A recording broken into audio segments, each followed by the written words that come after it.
नमस्कार दोस्तों, आज की हमारी कहानी है भगवान विष्णु और माता लक्ष्मी पर। माता लक्ष्मी ने भगवान विष्णु से माफ़ी क्यों मांगी? माता लक्ष्मी ने क्या चुरा लिया था? माँ लक्ष्मी ने गरीब औरत का रूप धारण क्यों किया? माधव ने माँ लक्ष्मी को अपने झोपड़े में शरण दी या नहीं? माधव के घर पर माँ लक्ष्मी नौकरानी बनकर क्यों रहीं? माँ लक्ष्मी को देखकर माधव क्या बोला? माँ लक्ष्मी ने भगवान विष्णु को क्या वचन दिया था? माधव की इस गलती को माता ने माफ़ किया या नहीं? माता लक्ष्मी और भगवान विष्णु धरती पर क्यों आए? आप इस वीडियो में भगवान विष्णु और माता लक्ष्मी जी की पूरी कहानी समझोगे। चलिए दोस्तों, कहानी को शुरू करते हैं। एक बार भगवान विष्णु जिस शेष नाग पर बैठे बैठे बोर हो गए और उन्होंने धरती पर घूमने का विचार मन में किया। वैसे भी कई साल बीत गए थे धरती पर आए और वह अपनी यात्रा की तैयारी में लग गए। स्वामी को तैयार होता देख कर लक्ष्मी माँ ने पूछा, आज सुबह सुबह कहाँ जाने की तैयारी हो रही है? विष्णु जी ने कहा, हे लक्ष्मी, मैं धरती लोक पर घूमने जा रहा हूँ। तो कुछ सोचकर लक्ष्मी माँ ने कहा, हे देव, क्या मैं भी आपके साथ चल सकती हूँ? भगवान विष्णु ने 2 पल सोचा, फिर कहा, एक शर्त पर तुम मेरे साथ चल सकती हो। तुम धरती पर पहुंचकर उत्तर दिशा की ओर बिल्कुल मत देखना। इसके साथ ही माता लक्ष्मी ने हाँ कह के अपनी मनवा ली और सुबह सुबह माँ लक्ष्मी और भगवान विष्णु धरती पर पहुंच गए। अभी सूर्य देवता निकल रहे थे।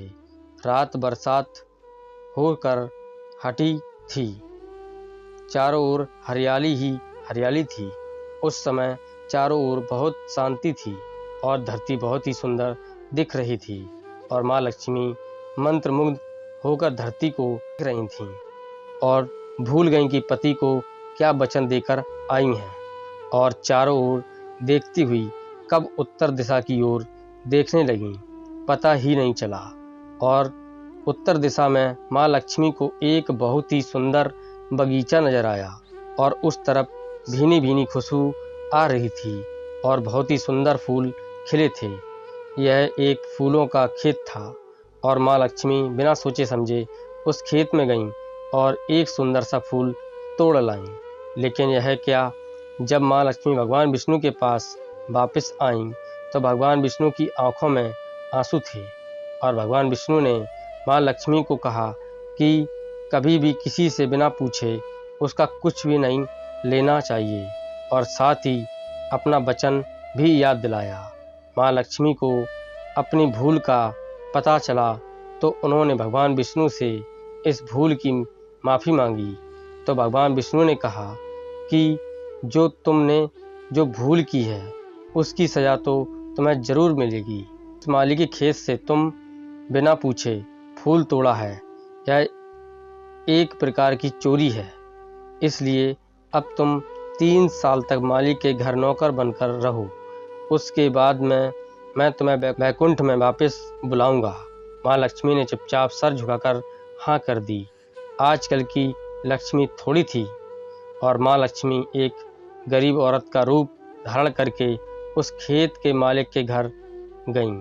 घर क्या, एक झोपड़ा था और मालिक का नाम माधव था। माधव की बीवी 2 बेटे और 3 बेटियां थीं।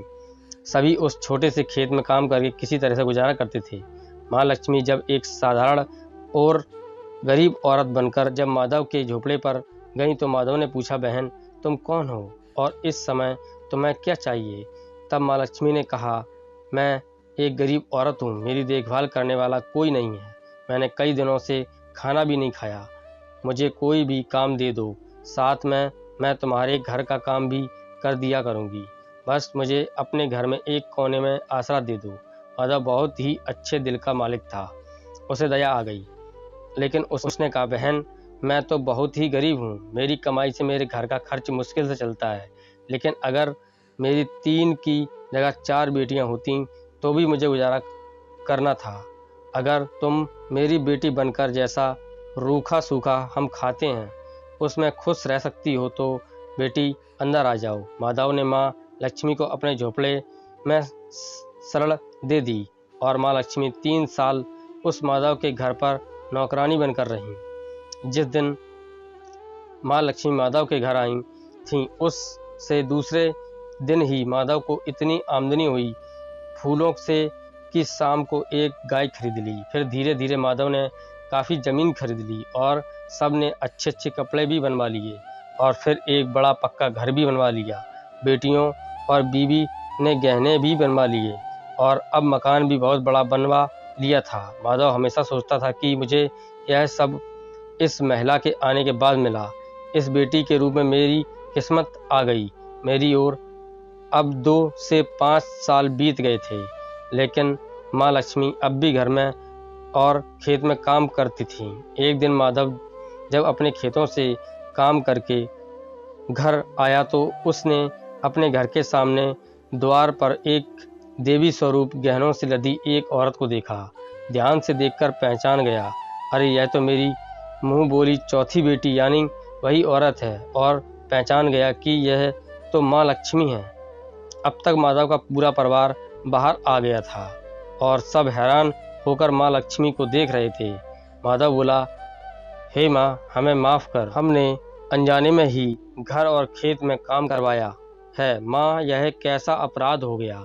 माँ, हम सबको माफ़ कर दे। अब माँ लक्ष्मी मुस्कुराई और बोली, माधव, तुम बहुत ही अच्छे और दयालु व्यक्ति हो।